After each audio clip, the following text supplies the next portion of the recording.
Nothing shows the immense market position of Samsung better than rebounding from the Galaxy Note 7.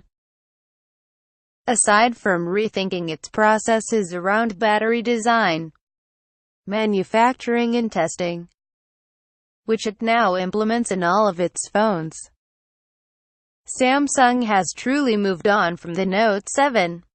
It hasn't, however, moved on from the Note brand.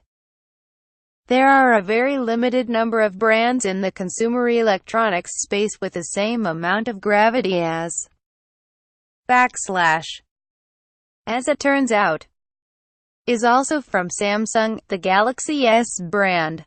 Despite common conjecture to the contrary, Samsung wasn't about to abandon that brand equity, built up from the days when the Note was a punchline rather than an aspirational device. Samsung says surveys it conducted early on in 2017 showed consumer loyalty to the, quite surprisingly to many, returned to the same level as before the Note 7 was recalled. Those customers, it says, have overwhelmingly been clamoring for another Note since the day they had to return their Note 7. So Samsung, of course, made the Galaxy Note 8. In a continued convergence of its product lines, the Note 8 is very similar to a Galaxy S8 Plus, but it hasn't lost some of the tricks that still make it the most capable, most desirable, and of course biggest phone that Samsung makes. Here's what the Galaxy Note 8 is all about. For our condensed take on the Galaxy Note 8 that shows the phone in action, be sure to watch our hands-on preview video. When you're done watching, read through the full preview below to get all of the fine details on the phone. Galaxy Note 8 hardware. Samsung not having to change much in terms of design or hardware shows just how clearly it nailed the Galaxy S8 and S8 Plus. With the exception of the Note 8's slightly more bulbous corners and generally squared-off frame. This is the same aluminum and glass build so many have been holding for the past 6 months, and it still works. It works damn well. And importantly for Samsung, it just builds its branding as another tall, tiny bezeled phone that pushes both this phone and the Galaxy S8 series concurrently. Samsung didn't change much, but that's because it nailed the Galaxy S8's hardware. The aluminum frame still stands solid as ever, but with how it's finished in a glossy coating and flowing into the glass on front and back feels more like a continuation of the glass than anything else. That's particularly apparent when you look at the black Note 8, which is monolithic and featureless at a glance. Samsung's other colors stand out considerably more with this much material to coat, especially in the maple gold color, which isn't coming to the US. That sports a super shiny metal finish. Orchid gray, first introduced on the Galaxy S8 and the only other US color, is here as well, though it's practically a different color altogether, losing almost all of its purple in favor of a dominant light blue. Whereas the Note 7 marked a point of really trimming things down and getting its body compact for the screen size, the Note 8 marks a pretty big size jump from last year. It's nearly a centimeter taller than the Note 7, while being a smidge wider and thicker, and at 195 grams coming in at 15% heavier. Unless you've held a Galaxy S8 Plus or one of the recent plus-sized iPhones, you won't have much of a scope of just how big the Note 8 is. Its move to the same 18:5:9 aspect ratio display means you can actually wrap your hand around it. But the sheer height of the screen will make it unwieldy for many. The benefit of that size is getting even more screen to work with. which at its core has always been one of the main goals of the Note series. And when it comes to Samsung screens, you're getting even more of the best smartphone screen available today.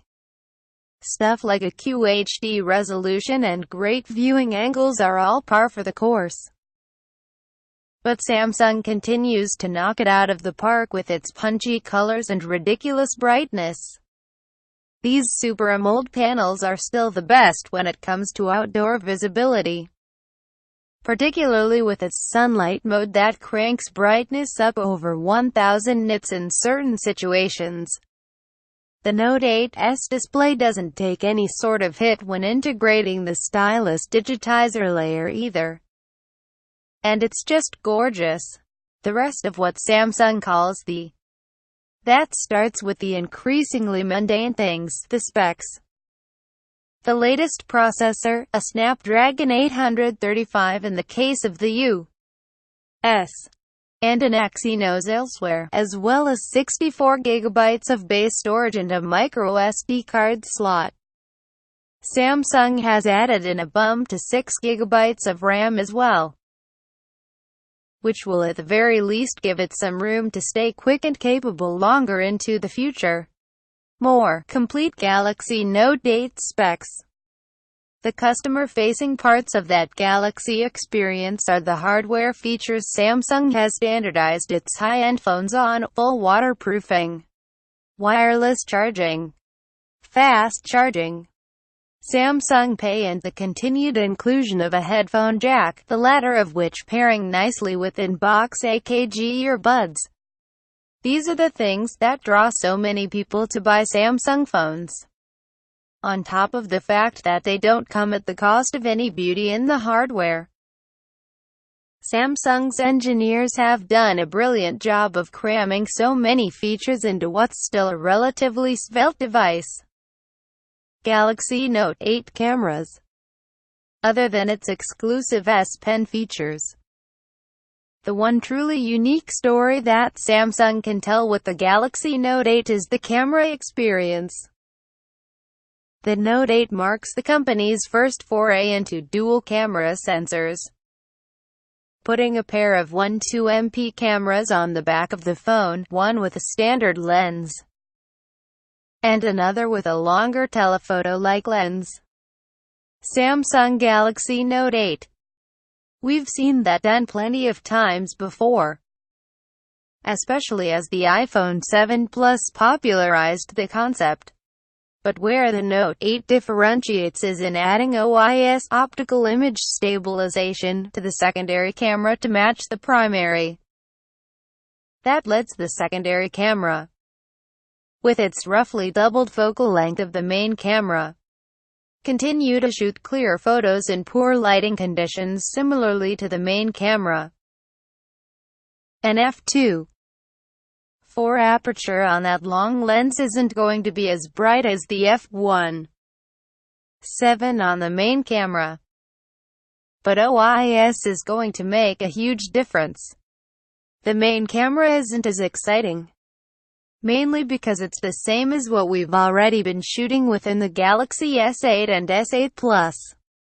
A great 12MP sensor with an f1.7 lens and OIS that takes consistently awesome shots. Samsung may have made some tweaks to its software processing, but if so, they aren't large enough for it to make any point to say so. The real fun comes from combining the two cameras, which happens with a switch to the leveraging the pair. Samsung's software can do the now popular function of adding artificial DSLR-like background blurring based on the point you select in the viewfinder. You see the blur simulated in real time. And importantly, you can also adjust the blur intensity after the fact in the gallery. One better, the Note 8 also saves a standard picture from the main camera, so you don't have to choose between the two and potentially miss an important shot. We'll have to spend much more time with the Galaxy Note 8's cameras to see just how good its software processing is. as I'm generally skeptical of these artificial blurring systems. While they can sometimes hit and take a great shot, they typically miss and give you something that looks no better than what a regular f1.7 lens can already offer you on its own. Galaxy Note 8 software. Each year's Galaxy Note has been a point for software refinement rather than overhaul. Following up from bigger changes in the Galaxy S that came before it. Technically, the Note 8 bumps up to 5, which is, well, 0.4 better than the Samsung Experience 8. One found on the Galaxy S8. The core software experience hasn't changed from the Galaxy S7 or S8. But we didn't expect it to. Much of the changes you'll notice are refreshes of the S Pen software and a few subtle tweaks in the interface and settings. But by and large, this is the exact same experience as you'll see on any Galaxy S8 or updated Galaxy S7 today. There's nothing particularly lust-worthy here that Galaxy S8 and S8 Plus owners should be upset about not having. But we can still expect the Experience 8.5 version to hit those phones in due time.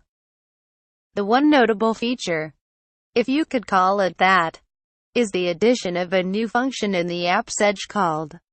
Samsung says that historically Note users have used multi-window 40% more than on Galaxy S phones. So it makes sense to debut a nice little feature like this on the Note 8. From the nerdier, and arguably very important, side of things, Samsung specifically mentions that it's working closer than ever with Google to get monthly security updates out to the Note 8 with better timeliness and consistency. Now, this messaging isn't much different from what Samsung has been saying about its flagships for about 2 years now. But calling out the fact that it's working with Google specifically gives me hope that we can see better consistency in updates. We'll see about that. S Pen. The market for people who want a stylus isn't particularly large. But Samsung just has it locked down. There really is zero competition in this segment. The S Pen hardware on the Note 8 is the same as the Note 7. Which is to say it has 4096 levels of pressure sensitivity and gets that down to the screen with a 0.7mm stylus point. The software has received a facelift here. But the same core tenets are here. Air Command lets you quickly jump into S Pen-enabled apps at any time. S Note is the one-stop shop for note-taking. And Screen Off Memo remains the easiest way to jot down ideas without unlocking your phone. You can also still use the S Pen to translate text just by highlighting it. A supremely useful feature that now supports 30 languages and complete sentence translation. Historically, 60% of all notes start with Screen Off Memo. It's one of the best S Pen features. The only altogether new feature is what Samsung calls \. Being a core part of the software, Live Message can be used in any app where GIFs are supported, rather than just being restricted to Samsung's own apps. A neat feature, for sure, but also one that's likely to wear off quickly for all but the most hardcore S Pen users. Much like the rest of the software, Samsung's S Pen-focused software is pretty well baked at this point. And the people who are still drawn to a Note for the S Pen won't be disappointed by what they get here.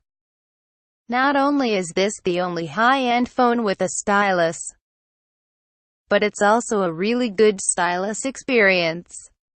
For those who weren't lucky enough to have a Note 7 for a brief period and have been using the Note 4 or Note 5 this whole time, the Note 8 will mark a nice improvement in pressure sensitivity. stylus tracking on the screen and software capabilities. Galaxy Note 8 Preview. Given the history of the Note brand in the past year, Samsung was never going to do anything particularly daring with the Galaxy Note 8. Add this to Samsung's general dominance of the high-end smartphone market, and the steady convergence of the Galaxy S and Galaxy Note lines over time, and the Note 8 was always going to be The Galaxy Note 8 is a fantastic phone. But let's be honest, it isn't special anymore. That isn't to say, in any way, that the Note 8 isn't a fantastic phone. It's hard to point to a single part of the Note 8 and say that Samsung made a bad decision, particularly from the standpoint of a general consumer. The phone has gorgeous iconic Samsung design, integrates all of the latest specs and technology, and reintroduces the S Pen for the die-hard Note fans out there who have been waiting for an upgrade. The only potential criticisms you can find here are the awkward fingerprint sensor placement and the sometimes overbearing software, both of which clearly haven't deterred a record number of people from buying the Galaxy S8 and S8 Plus in the past 6 months. It's reasonable to question why, branding loyalty aside, Samsung would release both the Galaxy S8 Plus and Note 8. Given just how many similarities there are between the two, they're near identical in size, have almost the same specs, and are only differentiated by the Galaxy S8 Plus having a larger battery and the Note 8 having a better camera and S Pen. But Samsung likely doesn't care if you're down to choosing between two different Samsung phones to buy. The company is happy. With that all being said, 2017 does seem to mark the point at which the Galaxy Note line is no longer special or particularly unique, it's just a great phone, alongside Samsung's other two great phones. Aside from the S Pen itself, the feature that makes this a Note, all of the specs, features and hardware that make the Galaxy Note 8 great can be found on the Galaxy S8 Plus and much of the competition. There's nothing new, revelatory or novel about the Galaxy Note anymore. It's just another great high-end phone, plus a stylus, losing some of that.